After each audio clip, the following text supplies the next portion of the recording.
welcome to our panel on how to successfully bring your game to North America, Latin America, and beyond, presented by Payhelp Global and Dangy Online, platinum sponsors here at Sociality Rocks. We welcome you. Before I go into introductions and everything, if you guys have any, obviously your cell phones, if you could turn those off or just turn them to vibrate, you know, obviously to make it easier for everyone to hear. Yes, panelists included. So on to, just to give you guys a brief overview, first of all, my name is Heather Sabitov. I handle the PR, marketing, and events for Payhelp Global and Dangy Online. If you guys are not aware of who Payhelp Global is, obviously we have the kind of the little banner right there. Payhelp Global is actually a subsidiary of Dangy Online. Dangy Online is actually one of the largest internet payment providers in Russia and CIS countries in Eastern Europe. Together, Payhelp Global and Dangy Online offer over 300 global payment gateways worldwide, offering, in addition to global payment gateways, credit card processing, PayPal, you know, direct debit, cash kiosks, all of that kind of good stuff. We also offer business licensing, tax and currency management, website localization, marketing, networking, pretty much everything you need to kind of get your business and your game off the ground. So with that, I'm going to introduce the CEO of Payhelp Global, Albert Donahue. There on the right. Next to him, we have Ryan Ivers from Skrill and Moneybookers. He is the senior sales manager, and he's based here in San Francisco. And then we have Jonathan Newell. He is the head of business development for Safety Pay, and he's also based here in San Francisco. So on to the questions. First question I have is for Albert. Albert, can you explain how does a gaming developer go about growing their game here in the US? For example, can you talk about a little bit about user acquisition, licensing, marketing, that kind of thing? What can they kind of do to kind of get their business off the ground and start their game earning money here? Well, this is not right. Okay, first of all, to basically, you know, I'm thanking, you know, Sociality Rocks to make their first move into US. You know, I was following with the Sociality Rocks, you know, for the last, you know, 2 years or 3 years. I know you guys are great in Russia, and I do speak Russian. Я разговариваю по-русски. Well, but I'm gonna, you know, keep it in English. So anyway, how you do and what you do in order to come to US. First of all, we have a choice, and this is one of the things that we're actually trying to offer everyone in the gaming industry, especially with the guys that we know from Russian coming here or from any other, you know, regions that comes to US and trying to target the market in US. You can go with the publisher or you can avoid the publisher. We work with the publishers and we work with the you know, developers directly as well. And as a matter of fact, you know, and I said that, you know, the payment option system, the whole payment ecosystem actually changed. Now the payment options not only being your friend of giving you a gateway, but also they're helping you to have that user acquisition, you know, have that, you know, marketing available for you. And at this point, the Payhelp and the payment options that we're actually bringing up will help you guys to get that, you know, acquisition, the payment acquisition, discoverability in US. And as far as the marketing goes, again, that will be considered as one of the options that we can be able to provide. Okay, and then I have a question actually for each of you guys. Before you kind of go in a little bit more about your company and what services you guys actually provide, kind of a general company or kind of a general question that I think a lot of companies have is what kind of questions, how should they choose a payment provider? Like what kind of questions should they ask? What should they be looking for? Because obviously there's so many different payment providers to choose from. So if you guys can kind of share your insight on that a little bit. Sure. Hello, everybody. Thanks for having us here today. So I think from my experience, you know, as you sort of emerge and you kind of, you know, your company begins to grow, then obviously you have a strategic direction, you have a great game that is gaining traction, and you want to, from a strategic standpoint, you know, understand, you know, which areas, which regions you want to launch that game into, which countries, whether it be Latin America, Europe, So I think there's a strategic position that needs to, or a strategic roadmap that needs to take place, and then really involving, I think, understanding which countries you're going into, and then really looking at, what are the payment demographics in those countries? What are the popular payment methods? How are you going to offer a payment product or payment method portfolio that will really capture that entire audience? And I think that's the most important part to begin with, is understanding your strategic direction in terms of which regions you're going into, and then looking at, which payment methods you're going to require in order to capture those markets. Yeah, I agree. I think if you look at least from our perspective, in the experience that I have working with gaming companies, in many cases you have a U.S.-centric merchant, and in the United States, pretty much all you need to be successful is credit cards and PayPal, right? We all know as you go, outside of the United States, the landscape of payment options changes greatly. For example, 50% of Latin Americans don't own a credit card. So if you have a credit card only platform, 50% of Latin America can't buy your game. So I think what he's saying is, seeing the vision, if you're only going to be in the United States and you're only going to target U.S. Consumers, then that's fine. Well, still we have a 30% of the alternative payment options that are actually working. Sure, but what I'm saying is having the vision of looking forward, and if you're planning on penetrating the United States or Latin America or Australia, for example, is sort of building the infrastructure ahead of time so that you can expand into those regions as needed. Don't limit yourself by having one specific choice, having an option to create the alternatives, not only in payment methods, but also in language. It's sort of, seeing your game successful, what would it look like? And then create the infrastructure in order to enable that success, I think is what I've noticed from games that have really taken off and been successful.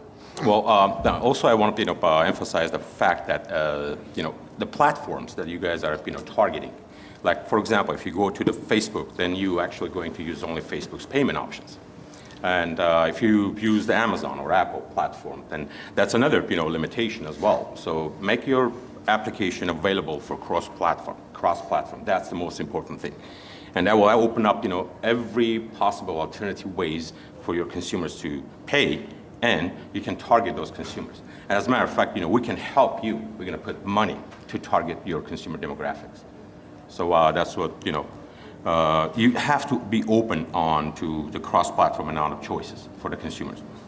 Yeah, and I think generally it helps, internally just to have a group of people within an organization who are, really owning this, whether it be, people from technology that will, look at this from an integration perspective, people from finance that will look at it from a financial perspective, reconciliation, margin perspective, et cetera. And then also, looking at it from a strategic perspective in terms of expansion. Okay, great. Ryan, Moneybookers recently rebranded as Skrill. Mm-hmm. Can you talk a little bit about the company's focus and how that can help gaming companies, and as well as why the company chose the name Skrill? Well, yeah, Moneybookers has been around, I think, just about as long as PayPal has. And for those of you who may or not be familiar with Moneybookers, we started very much like PayPal did. PayPal started with really a retail focus. How do I sell something online, exchange money? Well, we got started the exact same way, only with gambling. If I place a bet and I win, more importantly, how do I receive the money? But over time, of course, we've evolved into, not only a strong player in the gambling business, which of course is not legal in the United States, but it's very legal in other countries in Europe, for example. We've become a very strong player in e-commerce. So the reason for the name is very controversial, I must admit. To the name Skrill is really for two reasons. Number one, the younger people, believe it or not, people who aren't my age, know what the word means. So you I consider do- yourself a young I'm people. considering myself old. They know what it means, and it's a slang term for money. When I'm at a conference and a bunch of students come by, they immediately know what the name is. So there may be a method to the madness. And number two, the reason that we changed the name, quite honestly, is the word Moneybuckers is too long to put on a payment button. And if you try to put it on a mobile payment screen, it's even a bigger disaster. So we needed something that was short, concise, and the idea that you Skype somebody or you Google something, hopefully someday down the road you can say you can skrill money to somebody as a form of verb, or send money. And that was really the idea behind the name change. We have 33 million registered users throughout the world. And where we're a little bit different from PayPal is we do have people who use it and use it cross-border. People sending money back home. We support 41 currencies. So we truly are an international version of PayPal, where PayPal being a US-based company doesn't have quite the exposure as you would expect a European company to have. So. Okay, thank you for that. Jonathan, can you tell us a little bit more about Safety Pay and your concentration in North America and Latin America, and how that might be able to help some of the gaming developers and publishers out there? Sure. So Safety Pay is an e-commerce payment method, and it's real-time. It functions as a real-time bank transfer. So we do this in Latin America, North America, and Central Europe. And we're integrated to over 100 banks globally. So for those of you who have not heard of Safety Pay, imagine you have a Brazilian player that wants to make a payment in Brazil.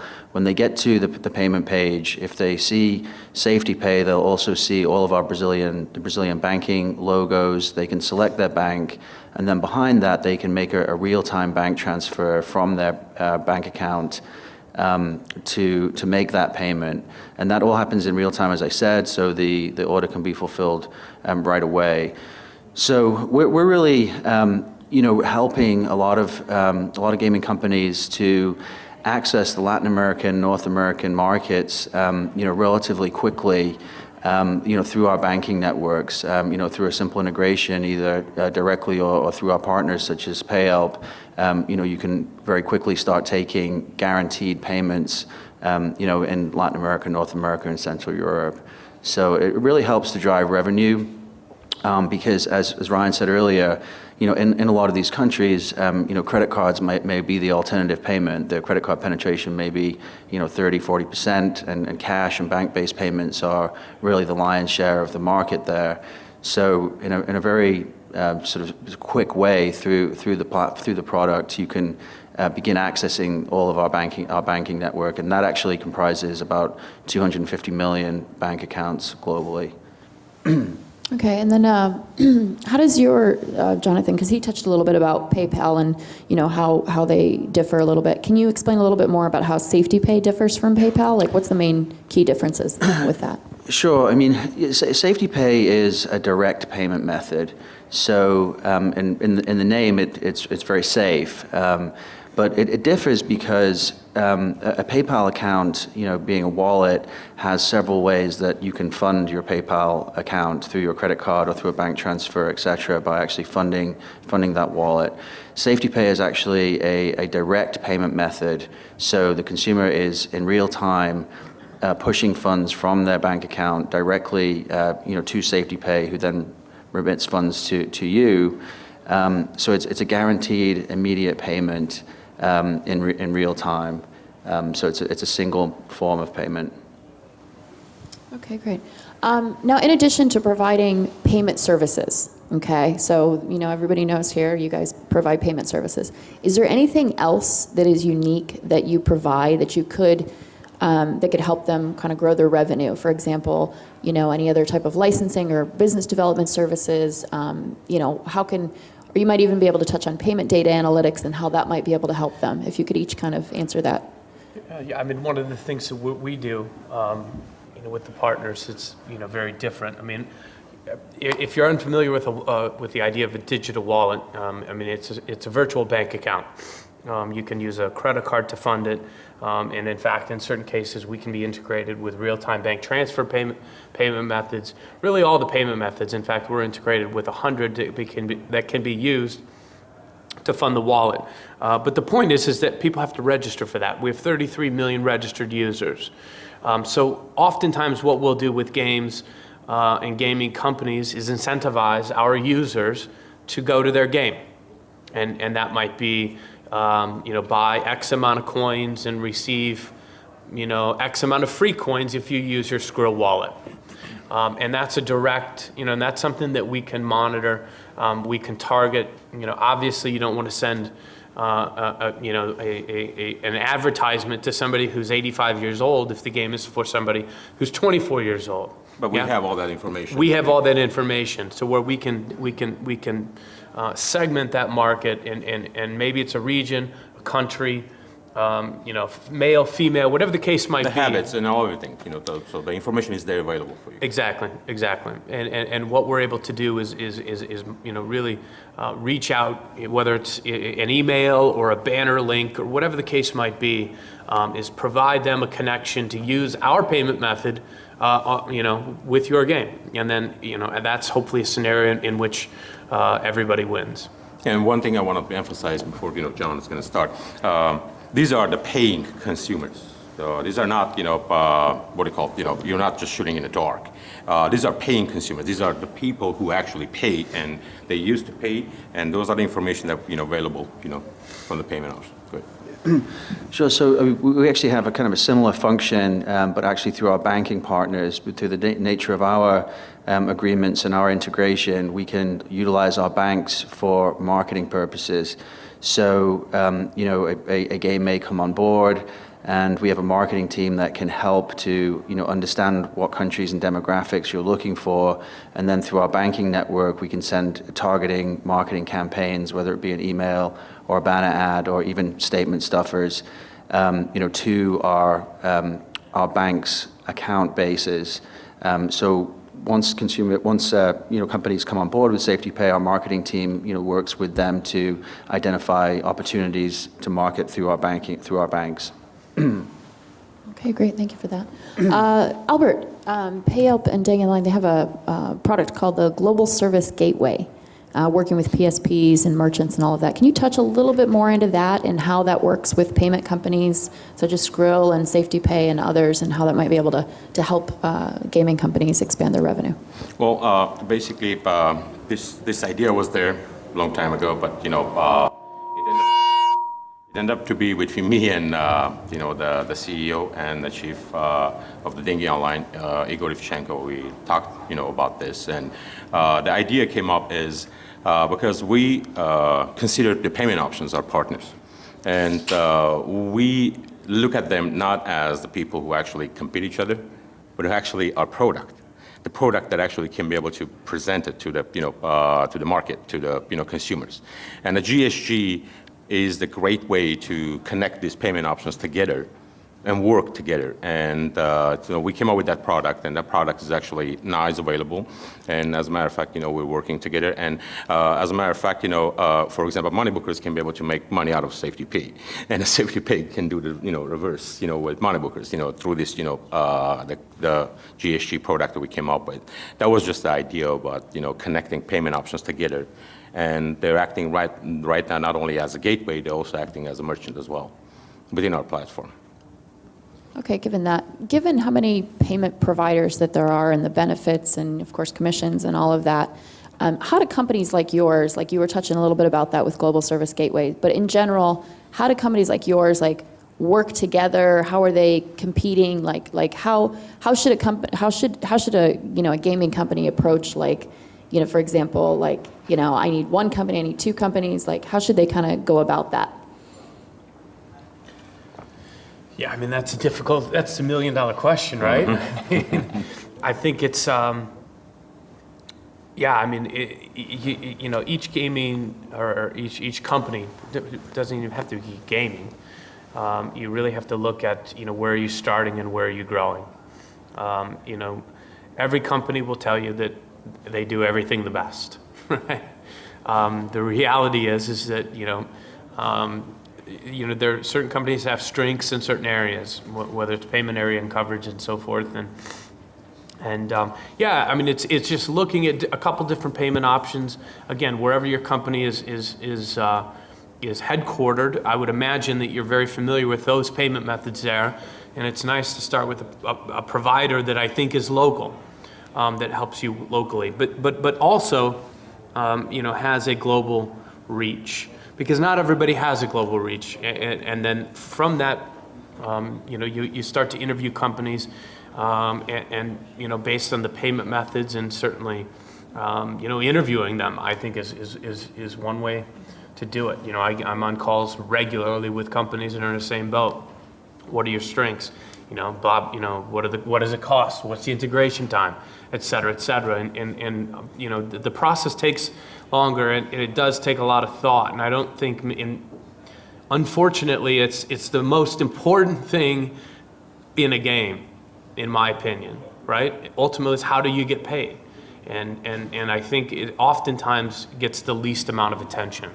And you know, it's integration time and the functionality to the payment methods and the payment providers, and to be able to wrap all those things up, and hopefully a efficient connection to provide you the most options is the optimal solution for you. But there's not unfortunately, there's not a one-size-fits-all answer to that question, which is why there are so many payment companies, to be quite honest. Yeah, I mean, I think Ryan summed it up perfectly. I agree. I think it kind of goes back to what I was saying earlier about, you know, understanding your strategic plan, understanding your regions of growth, and putting together a team of people from finance, you know, strategy, technology. You obviously, provided you have those resources, but then for that team to really put together a footprint of how you see the game developing and where you see which markets you see that going into, and then, you know, starting to interview companies and to match that footprint with the most appropriate service providers. Okay. One question too is, you know, touch a little bit, if you could, on integration, like how long that process takes, what they can kind of expect, and maybe some tips and tricks, advice for companies when they're starting to work with a payment provider, such as yours, like, you know, anything that you've kind of noticed over your years of dealing with new merchants, new companies. Well, yeah, I mean, I would say it's, again, having that vision. You know, oftentimes, again, with, you know, being in the U.S. and targeting U.S. companies, you know, the question always is, well, we want to do more business internationally. And again, creating an infrastructure to easily add an additional currency is something that not a lot of times people take into consideration. Just the currency itself. You know, enabling your your payment page, if you will, to fully expand. You know, in addition to credit cards. You know, if you look at the overall payment landscape of any company, not gaming, just take retail, et cetera, et cetera. It's about 70 to 75% of it's done in a credit card or an international credit card. About 25% is done, 20 to 25% is done in an alternative payment method. Some of those are credit cards. An example of that might be Discover. Some of it might be an instant bank transfer. It could be a cash payment method in Latin America. So that makes up the middle group. And the bottom group makes up, you know, about 5 to 10% are registered wallet users. That would be a PayPal, Skrill Money Bookers, a Google Wallet, somebody who actually has money in their wallet. You can lump the credit card payments up in the top. But simply having that organizational idea of your payment page in that broad of terms is leaps and bounds ahead of somebody who doesn't have that scope, right? So adding that ability to instantly add a currency or instantly add another payment method. If you want to penetrate Germany, for example, being able to add euros and the alternative payment methods in a short amount of time without having to rebuild your entire page is something that I think Jonathan spoke to beautifully at the beginning, and that's what's the scope of your business? Where do you eventually want to get to? And create the infrastructure to get there, you know, and have that idea. Well, what happens if? we want to go to Europe? What happens if we want to go to Latin America? What happens if we want to go to Russia? What are those payment methods? How do we handle them? One story is I dealt with one of the largest retail companies in the world, and they could not handle their banking infrastructure could not handle something that wasn't instantaneous, like a credit card, for example. You authorize it, pending, settled, yeah? So they couldn't handle a real-time bank transfer. They just functionally couldn't do it. It would break their system down. So that's an example of a company who didn't look forward enough. And I think, whether you use it today or not is immaterial. It's planning on using it down the road that I think is the most important thing to consider when you're starting a new game or building a game and trying to grow it. Yeah, absolutely. I would just add, from a purely integration perspective, you need to look at the technical interface. Look at the APIs. How easy is it to expand currencies, expand into other regions, expand other products? How do those products function? What does the financial reconciliation look like? If you're deploying other currencies, then there's likely maybe an FX piece to that. Is the accounting group prepared for the reconciliation and reporting of that type of thing? So again, just going back to having that team of people, strategy, finance, technology, to really put the vision together. Next question is for, Albert, I'm going to say, PayHelp and Dangyanline especially have a lot of experience working with Russia, obviously. So given your experience working with Russia and the difference between Russia and North America, besides the obvious, credit cards are more popular here in the US and, Russians use cash more and that kind of thing. What other kind of major differences? Like, for example, what opportunities do you see, for gaming developers coming into North America, Latin America? What are some of the challenges? Well, first of all, one of the biggest things that we actually pay attention, and I said, we are considering all the payment options our partners, and we're helping them as well to work on the user experience. That's the most important, especially when you're talking about games. And casual games is one of those very impulse bias, system that we have. And you want to make sure that, you have like a windows of opportunity of 19 seconds to get that money into your account. And you need to make sure that, the player has that time and he will not have any kind of, obstacles to pay you. That within that windows of 19, 20 seconds. That's where they actually we came up with, and this is based on the data that we have. And as Ryan said, the data is the information that is important, the contacts that is important, and the PayHelp. Like for example, again, I'm not trying to pitch our company, but still we're pitching anyway, right? It's a sales anyway. So basically, we using this data to sell your product, and you don't pay for it, we pay for it. And one thing I was going to also emphasize is that chargeback, fraud, we take care of that as well. Especially for the gaming industry. I know that we're dealing with a lot of the fraud, but sometimes you have to eat the fraud. You have to and especially when you're dealing with the digital goods. This is nothing. It's like you selling air, and we have to consider that when we are talking to the consumers. And we're paying back. We're done with it. Even though we're paying to the merchants sometimes, and that consumer will come back to us, and he will have a trust, or she will have a trust, and she will go with us. And that's what we do, and we help our merchants with that way. Okay. Actually, that kind of leads me into another question: chargebacks and fraud. Obviously, that's a big concern for all companies. What have you guys seen, like in terms of like geological differences, or geographic differences? Sorry, for example, like fraud and chargebacks. Like, is it any more prevalent in one region as opposed to another? And how do you guys kind of overcome that and help the companies to minimize that? I think from SafetyPay was actually really founded on eliminating fraud and chargebacks. Because of the nature of the product, it's a real-time bank transfer that the consumer authorizes through their online banking application. So there is no fraud and there are no chargebacks with this payment method. And it's been particularly well received and it's been really valuable in Latin America. Take a country like Peru, for example. There's a tremendous amount of fraud, and we had one company that was really struggling to capitalize on their opportunity. And they were doing a lot of cash and credit card. There was a lot of credit card fraud, but once they deployed SafetyPay, we're now processing 70% of their payments with no fraud or chargebacks. I think speaking more generally,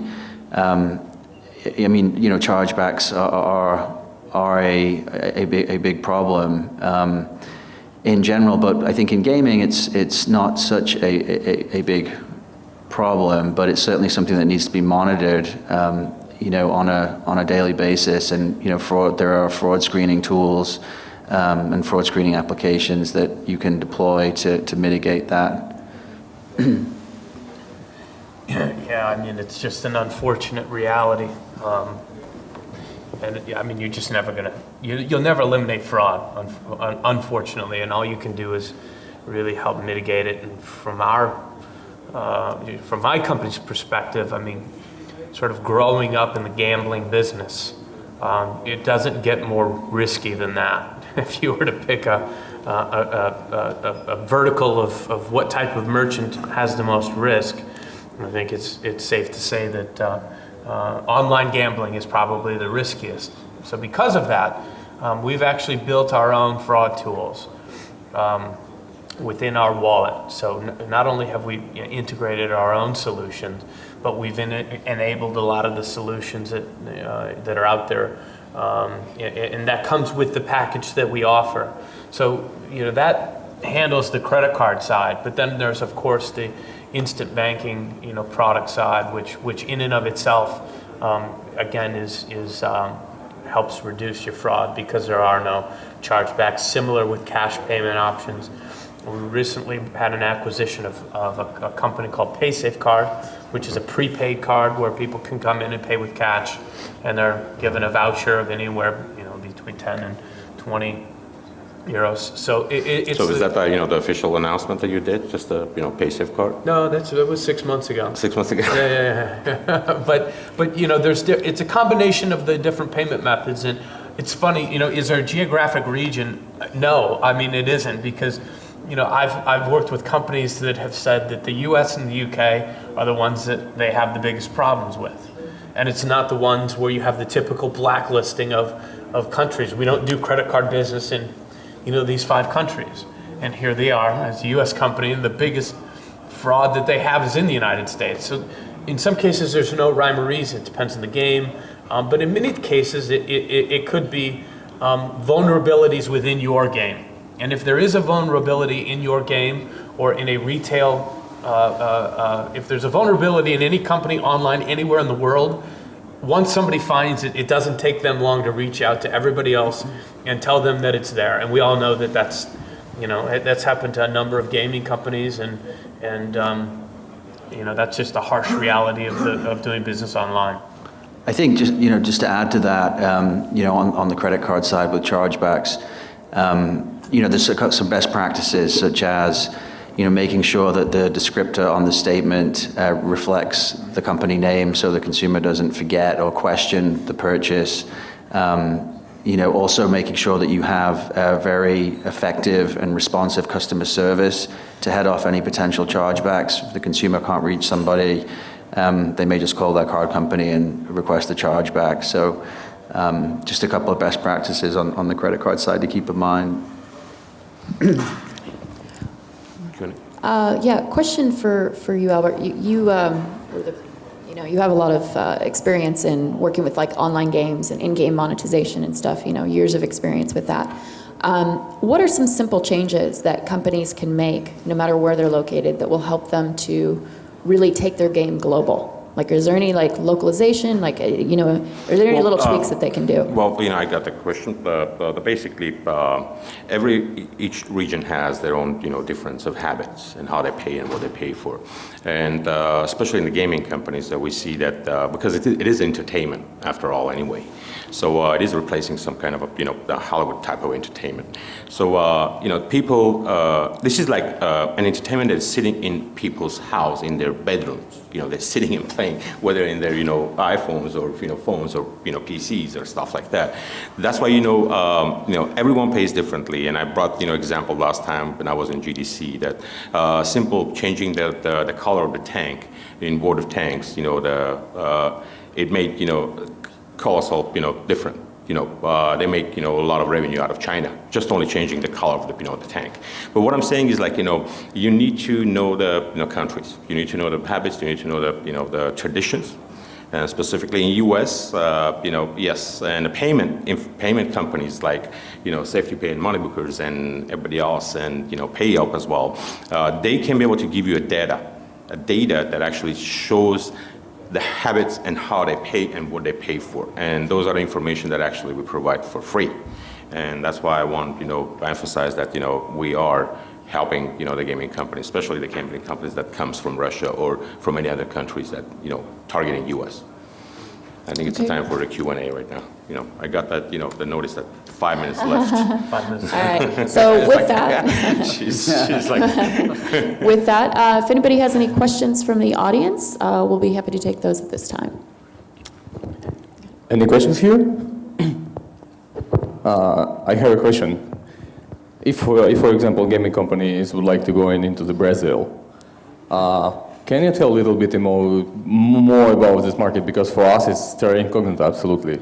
What kind of payments is what kind of payments is more popular here? How people are willing to pay? It's cash or some cash machine or credit cards or whatever. The biggest problem in Brazil isn't the payment methods. It's Brazil's very, Brazil, India, China. The typical BRIC countries. It's not only the payment methods. We can talk about the payment methods. In many cases, it's getting in and being able to service those customers. It's the biggest challenge. There's entity requirements, but cash payment methods are very popular. The one in particular is called Boleto. And whether you call it a cash payment method, a voucher payment, whatever the case might be, that I think represents about 25% of all online transactions in Brazil. In many cases, the challenge is getting money out of Brazil. exactly. That's what I was going to say. So, Out of Latin America, that's actually going to be I think the John most. could probably address that. Yeah, more it's effectively.